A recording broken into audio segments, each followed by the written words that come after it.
Bismillahirrahmanirrahim. Assalamualaikum warahmatullahi wabarakatuh. Baik anak-anak semuanya, semoga kita semuanya masih dalam lindungan Allah Subhanahu wa taala, masih diberi nikmat kesehatan dan nikmat kesempatan untuk mendapatkan ilmu pengetahuan. Oke, anak-anak semuanya, kita lanjutkan pelajaran tema kita masih di tema 3 tentang makanan sehat. Subtema 1, bagaimana tubuh mengolah makanan, muatan IPS KD 3.2 dan 4.2. Oke, bagi anak Ustadz yang punya buku, silakan buka bukunya halaman 156. Yang pertama kita akan mengenai interaksi manusia. Interaksi manusia itu digolongkan menjadi dua. Ada interaksi sosial dan interaksi dengan lingkungan hidup. Seperti gambar yang di bawah ini nak ya. Kalau interaksi sosial adalah interaksi manusia dengan manusia. Sedangkan interaksi dengan lingkungan hidup adalah interaksi manusia dengan alam atau lingkungannya. Oke, kita lihat perbedaan antara interaksi sosial dengan interaksi lingkungan hidup. Oke, interaksi sosial itu merupakan hubungan antar manusia satu dengan manusia yang lainnya ya. Interaksi sosial itu terjadi disebabkan karena manusia adalah makhluk sosial. Makhluk sosial artinya adalah manusia tidak dapat hidup sendiri dan selalu membutuhkan orang lain.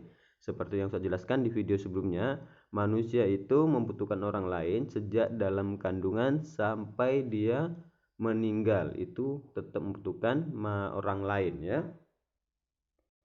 Coba Anda usah perhatikan gambar di samping. Gambar di samping itu adalah interaksi manusia dengan manusia ya. Mungkin di sini membahas mengenai kelompok atau tugas ya, interaksi antar 4 orang ya, atau berdiskusi. Nah, itu sudah termasuk interaksi sosial. Interaksi sosial ini digolongkan menjadi 3 nah ya. Kita lihat, yang pertama adalah interaksi sosial individu dengan individu, satu orang dengan satu orang. Anda usah perhatikan gambar yang pertama, itu adalah seorang mahasiswa nah ya, kayak mahasiswa, entah seorang siswa lagi dapat pengarahan atau nasihat dari gurunya ya. Terus gambar yang kedua itu adalah seorang dokter dengan anak-anaknya atau pasien ya, atau pasien anaknya.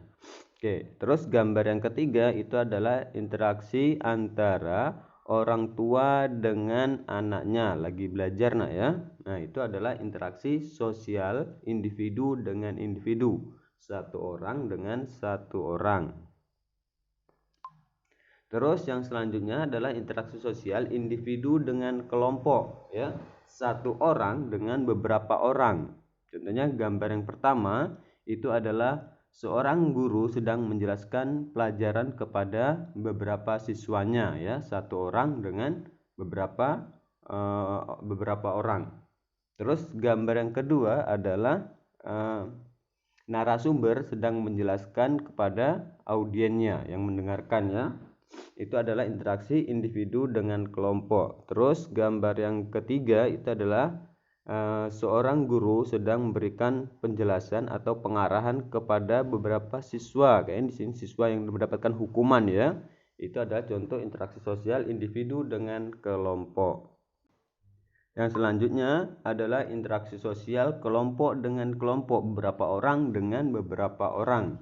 Seperti gambar di sini. Gambar yang pertama itu adalah interaksi kelompok pendemo dengan kelompok polisi melakukan interaksi ya.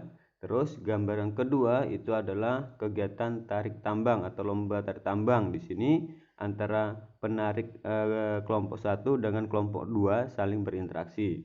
Terus gambar yang ketiga adalah kelompok pemain bola ya. Kelompok pemain bola yang berpakai baju warna biru dengan yang memakai baju warna merah. Ya, itu adalah kelompok dengan kelompok. Selain itu kita lihat adalah kegiatan di pasar ya.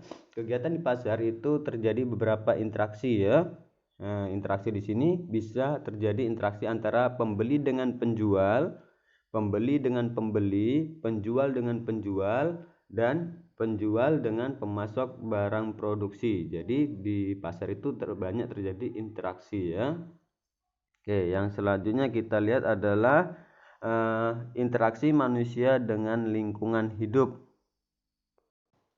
interaksi dengan lingkungan hidup itu merupakan interaksi manusia dengan lingkungan alam yang terbentuk secara alami ya. Perlu anak usah ketahui bahwa manusia itu tidak bisa cuma melakukan interaksi kepada manusia saja nak ya. Kita juga harus melakukan interaksi kepada alam. Mengapa? Karena seperti gambar yang di bawah ini, itu yang pertama adalah kegiatan membersihkan atau kerja bakti di pinggir jalan nak ya. Nah, interaksi di sini itu manusia dengan lingkungan nak. Mengapa manusia dengan lingkungan? Karena kalau seandainya lingkungan itu selalu dijaga, dirapikan, dibersihkan, nah itu akan membuat udara di sekitar itu akan menjadi bersih dan nyaman ya. Terus gambar yang kedua adalah interaksi antara petani dengan alamnya ya. Coba Anda usah bayangkan kalau seandainya petani ini di sini tidak mau melakukan interaksi kepada alamnya, apakah bisa menanam padi di lingkungan di sawah? Nah, itu tidak bisa ya. Makanya perlu interaksi manusia dengan lingkungan juga nah ya. Oke, yang selanjutnya kita lihat adalah ini. Di dalam melakukan interaksi, kita harus menerapkan sikap tenggang rasa dan toleransi ya. Tenggang rasa itu merupakan ucapan, sikap, dan perbuatan untuk menjaga perasaan orang lain karena adanya perbedaan dengan diri kita. Sedangkan toleransi itu adalah ucapan, sikap, dan perbuatan kita dalam menghargai perbedaan ya, perbedaan dengan orang lain. Makanya anak Ustadz kalau melakukan interaksi dengan kawan atau dengan guru, dengan orang lain, itu harus menjaga sikap ya, sikap tenggang rasa dan toleransi. Jangan sampai ucapan kita itu menyinggung perasaan orang lain ya.